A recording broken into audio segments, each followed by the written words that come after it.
When we talk to machine builders, we see an increased need for flexibility in their machines, increasing productivity and reducing costs. A lot of that comes in how the drivetrain is designed. So typically, machine builders are using a high-speed servo motor with a gearbox or belts or transmission mechanical components. Those lead to a lot of common problems. The gearbox introduces backlash, which reduces accuracy. There are problems with oil leakage, which causes unplanned downtime and increases cost. At Genesis, we really focus on direct drive motion, and what that means is eliminating the gears, the belts, the pulleys, all of those mechanical components, and being able to directly drive your load with a motor.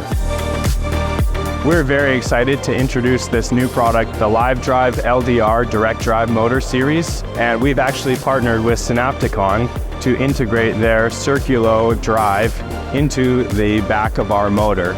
We have a very high performance motor series with a through hole in a compact form factor, which enables you to simplify your machine designs, increase productivity, and eliminate all of those components that eventually wear out and increase costs over time.